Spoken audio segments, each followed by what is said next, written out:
sommes avec Patrick, finalement, la conversation qu'on avait eue autrefois concernant le projet Ottawa raconté en français, la visibilité des initiatives de francophones noirs de Vanier. Nous sommes encore avec toi et c'était là le terrain de combat, c'était ton QG ici, avec la présence notoire de Abepog et aussi de Bia Media qui en même temps faisait aussi de la présentation live quand c'était nécessaire. Donc, on se retrouve dans ces entrailles de Bia Media encore une fois de plus aujourd'hui. J'en suis très reconnaissant parce que ça fait partie des initiatives des francophones noirs de Vanier. Cette fois-ci, nous allons avoir une conversation plus ou moins approfondie, mais un peu mettre de la substance, hein, Patrick, tu vois, un peu de la substance. Bon, donc maintenant, tu as mené ta campagne, c'était ici. Mets-nous un peu en tant que francophone, la dimension francophone, le fait de rencontrer les gens en français, de parler en français, et même avec l'intention d'être un francophone, un conseiller francophone à la mairie d'Ottawa, ça a représenté quoi? Bon, d'abord, je dois te préciser que nous sommes quand même au 235 chemin Montréal. Pour le public qui passe dans le coin, donc ils peuvent venir visiter les locaux d'ici. C'est vraiment au cœur donc, de Vanier. Moi-même, pour être honnête avec toi, Eric, et puis avec ton public, c'est que l'une des raisons pour lesquelles j'ai choisi de m'impliquer comme candidat à Vanier, c'est parce qu'il y a une présence assez importante de la communauté francophone ici. Alors, tu sais, ma langue première est le français. Moi, même si je suis bilingue, donc pour moi, il y avait comme une affinité naturelle que je trouve avec cette zone-là. Donc, et comme je disais auparavant, le fait qu'on a quand même, c'est une grande diversité. Alors, je crois que moi, j'avais beaucoup de motivation.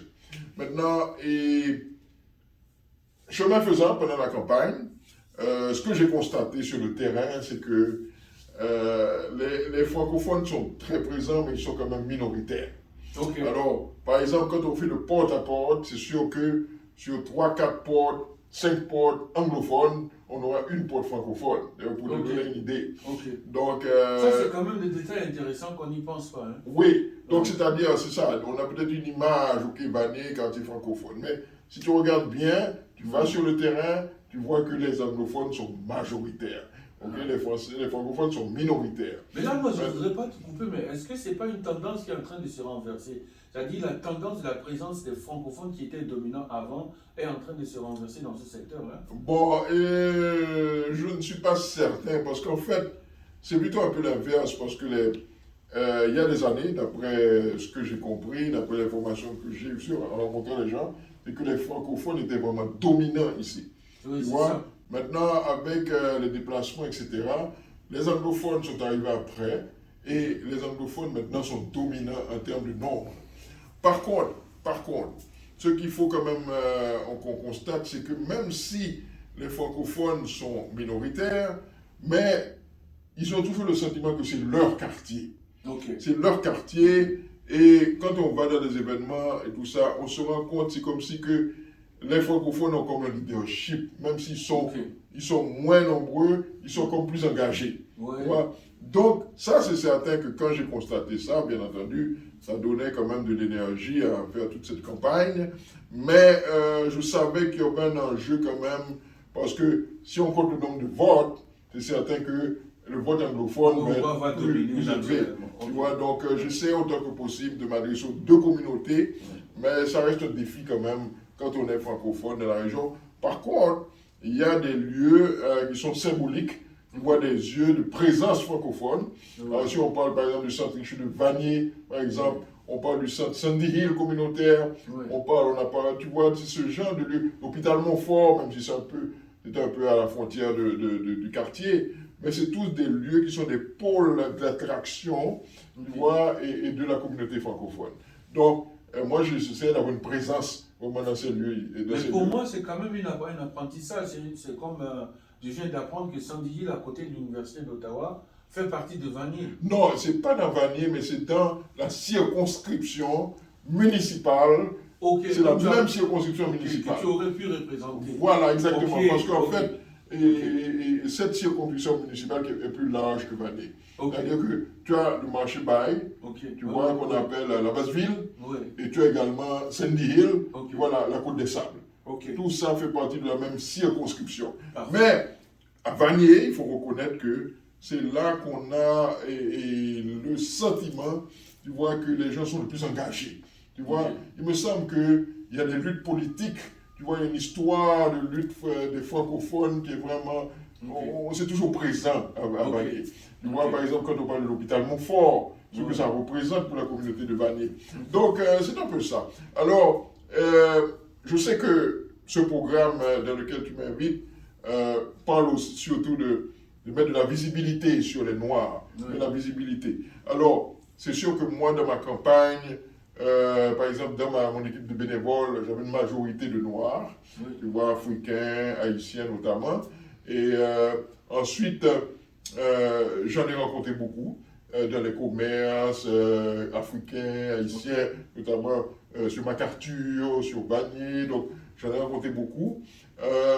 La seule chose que moi je regrette un peu, comme je veux dire, c'est des réalités qu'il faut quand même en parler en termes de défis, c'est que, je le disais même pendant ma campagne, c'est que même si la zone a beaucoup de diversité, mais il y a peu de fréquentation intercommunauté.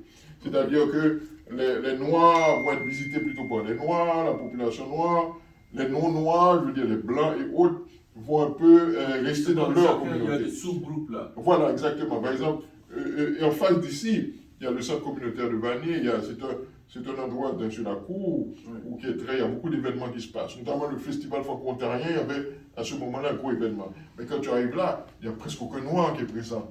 Tu vois, maintenant il y a d'autres événements organisés par la communauté noire, et puis quand tu vas là-bas, il n'y a presque pas de blancs. Les autochtones, c'est la même chose. Là, il y a un centre qui est tout près aussi, qui est pas loin d'ici, donc là, il y avait un événement autochtone, mais si tu vas là-bas, il n'y a que des autochtones, tu vois. Donc, moi, c'était l'un de mes messages de campagne pour pouvoir renforcer les relations intracommunautaires, intercommunautés. Je crois qu'on a du chemin à faire là-dessus. Mais c'est quand même, ça avance. Ça avance. Le sentiment, est-ce que tu avais, quel était ton sentiment d'être capable de parler en français avec les gens, de faire ta campagne en français dans le secteur? Bon, et je pense que c'était assez... moi, j'étais très à l'aise à cet exercice-là, très à l'aise. Mais bien entendu, ce qui arrive, c'est que, par exemple, quand tu vas rencontrer la communauté d'affaires, quand tu vas rencontrer, tu vois, des secteurs plus spécifiques comme ça, tu vas voir que le français n'est pas présent. Donc, si tu n'es pas à l'aise toi-même en anglais, il y aura difficulté d'aller chercher ces gens-là. Tu vois, par exemple, les différents groupements d'affaires sont pas mal à dominante francophone. Je veux dire, moi, ce que j'ai ressenti, au niveau des affaires, tout ça, pas mal anglophone, au niveau culturel, pas mal francophone. Donc, c'est comme ça que j'ai pu un peu naviguer à travers ça aussi. Parfait, parfait. Donc, nous allons nous arrêter là. Et bon, la conversation se poursuit, donc on aura d'autres gens à rencontrer. Alors, à nous revoir très bientôt. C'était dans le cadre du projet Ottawa raconté en français, les initiatives de francophones noirs de Vanier et leur impact sur la communauté en général. Merci beaucoup.